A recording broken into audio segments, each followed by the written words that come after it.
For context, I've never played a game like this in my fucking life. I never played Path of Exile. I never played any of the Diablo games. I've never played any game like this ever. So I'm going into this a complete noob, complete casual. Got no idea what the hell's going on. So I feel like I'm probably one of the best people to come to as far as like what this is going to be like for somebody who is not familiar with your game, literally. So without further ado, let's get into it. My first bullet point of the day is the beginning of the game boss is too difficult. There's no reason for him to be that difficult in the early game.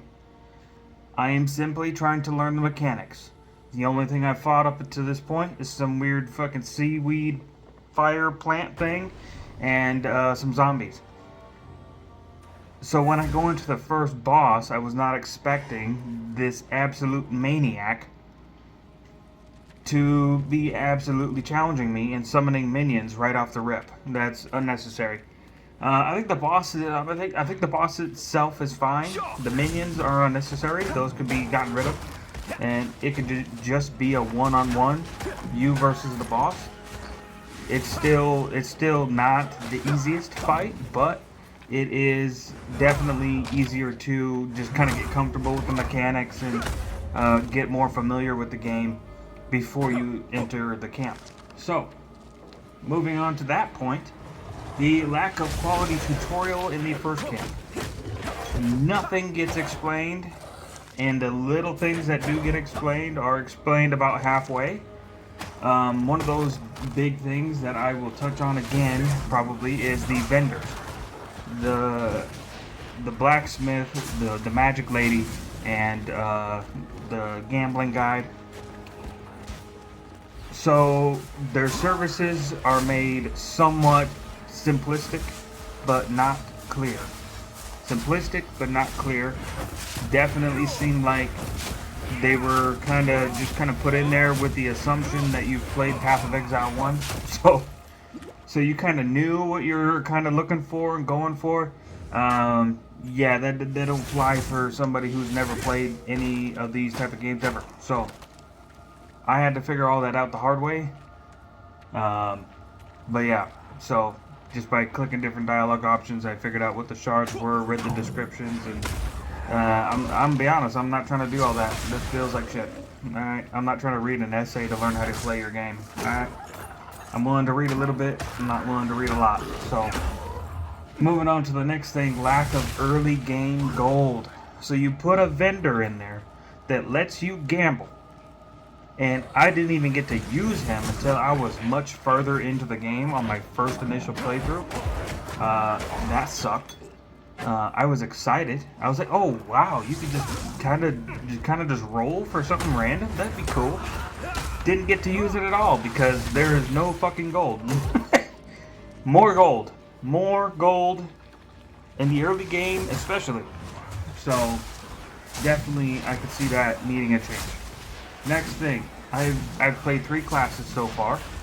I've played the monk, is my main, and then I played the mercenary, and then I played the warrior. So you can all about imagine my experience. The mercenary feels pretty decent. He's a little underwhelming. The monk feels really good, and the warrior is terrible. It's terrible. Bringing it back to the first boss of the game, I think if you took Earthquake out and you put that slam attack the boss does, that creates kind of like a little shockwave, that would be a much better ability. It would make it so your warrior doesn't have to just sit in the pocket the whole time. You can back up a ways, do a couple rolls, do a slam, back up a little bit, do a slam, recover some health, get back in there and start banging it out again. That would be a much better play style for the warrior, in my opinion. Now, others might disagree, but I do feel like that is a much more user-friendly way to play the warrior in the early game, and then you can spec into a different ability later. However, moving on to the next point, the camera sucks. There's no way around it. It sucks. You need to. There's a function in there that allows you to zoom out a little bit, They need to add like a I don't know, maybe like 15-20% on that, so you can zoom out more. Because I've had issues like mid to the later game where bosses go out of frame and I can't see their telegraph for their move. And because this game is more difficult, instead of a move taking you like half health and you getting a chance to get away and then do a quick heal and then be like, alright, I gotta make sure I see that move coming, they just insta-kill you. So you don't get the option of half health in this game. So yeah, I definitely could see a world where the camera gets pulled out a little bit more, or at least give you the option to zoom it out more. It would be helpful for the mercenary. It would be helpful for magic builds that cast distance spells. Yeah, I mean, you'll see in the gameplay here that I even use a magic staff with my monk, because the ice ability is just helpful for kind of holding people back if I just want to create distance. Yeah, so that's that. Moving on to the next thing. Not much more to say about the camera there, other than it just needs, you gotta be able to zoom out more. And there's a lot of spots where I'm so heavily zoomed in, and there's like narrow passageways and shit that kind of block your vision, or different objects like in the world itself that block your vision. So altering the angles of those would be much more helpful. But I'm done ranting about that. Early vendor reminders. Remind me to hit the vendors early game. So when I go to the first area, hit that reminder. Did you check the vendor? When you go kind of in that that little dungeon crawl that you can do, I would also like a reminder, because I've been running around for a bit. I've been killing mobs, not paying attention, filling up my stash box. Remind me to go to the vendor and then go through that stuff, throw some of the crappy crap away, and then keep the good stuff. That would be very helpful for a noob like me. So on to the next thing. Rolling sucks. Rolling sucks. I don't think the Elden Ring way of rolling is a good idea. For context, I never played any Souls game either. I went into Elden Ring the same way I'm going into PoE 2, by never playing any of that game in that genre ever. So I like how the rolling feels in Elden Ring, but I don't believe the iframe sort of like invincible stuff works that well in this game. I think just you having like some sort of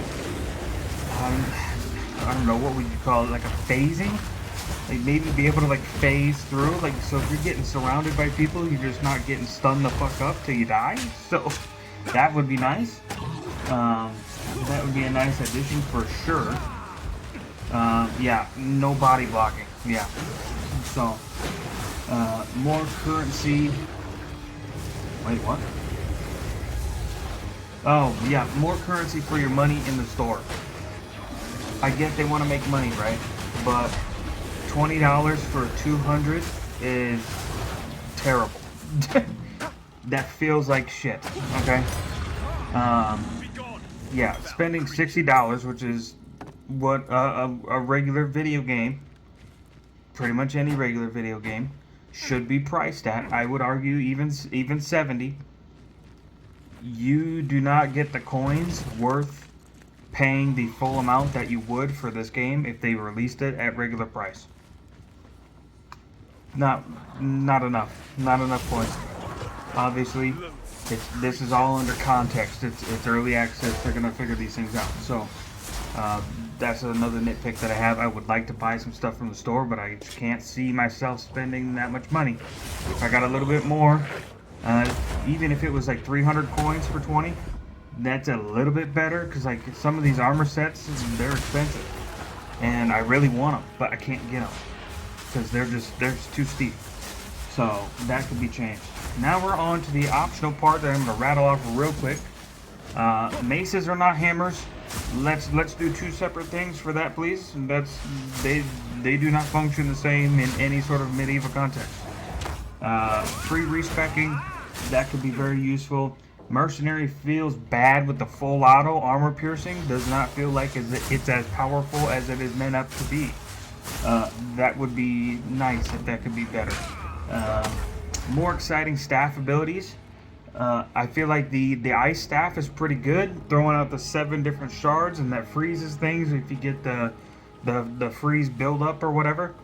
That feels pretty good. The fire sucks and the lightning one sucks, and that's my quick rant on the last few optional ones. But obviously the beginning part of this is all under the context. So if you made it this far, put down your favorite flavor of pizza and go fuck yourself. Have a great day.